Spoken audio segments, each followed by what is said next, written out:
Ozanam House was established post-war, so we've been here for about 63 years. It was originally begun as a men's shelter where people coming back from the Second World War who were suffering from what they called in those days shell shock needed somewhere to stay.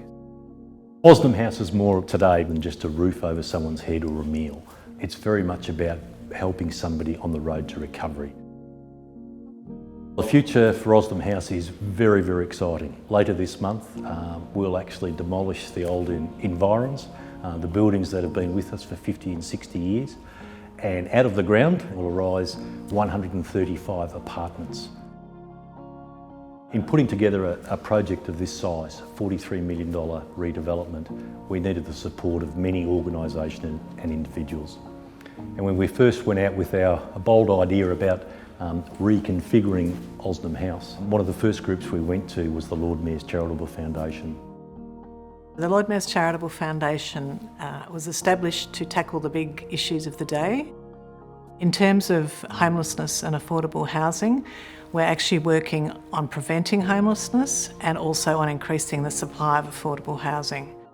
I met John Blawanski, who was the CEO of VincentCare, in 2015, and he just briefly said to me about this vision they had to redevelop Ozanam House. They were immediately struck with the magnitude of what we're doing, but also what could be in terms of one of the most disadvantaged groups in our community. At that point, there was no philanthropic funding, no government funding. We were the sort of vote of confidence in the project and the concept. So our $600,000 grant then helped unlock $10 million from the Victorian government and then other funders and supporters. And so that was where it started.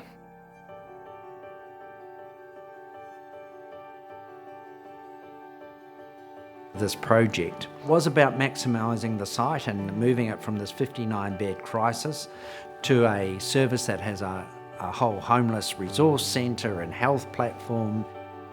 It's 10 floors, it's accommodation from the first floor to the 10th and a whole range of services on the ground floor, and it has 139 people can be accommodated in here. I think this building was built with a great sense of aspiration as to how service delivery could be. All of the bedrooms here have en-suites. The spaces are a lot more modern. We've got case managers, we've got nurses, we've got the only dental chair in Victoria that's focused on homelessness.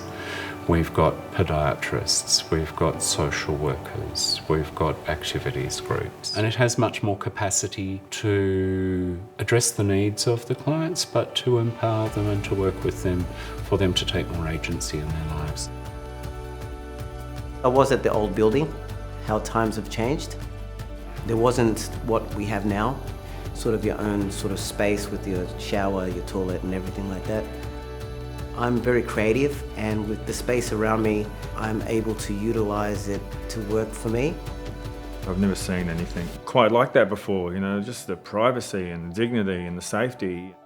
It's really changed the trajectory of my life. It's put me on a completely different pathway. Hopefully this is going to be the benchmark for what things are going to be like in the future. Without philanthropy, it is very, very difficult for us to innovate.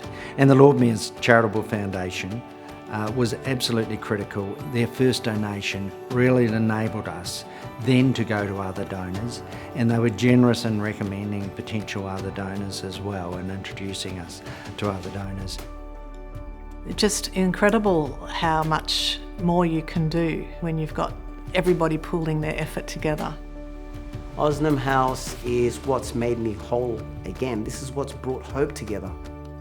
I know that it's a step-by-step process to actually getting where I need to be, but the only way is up.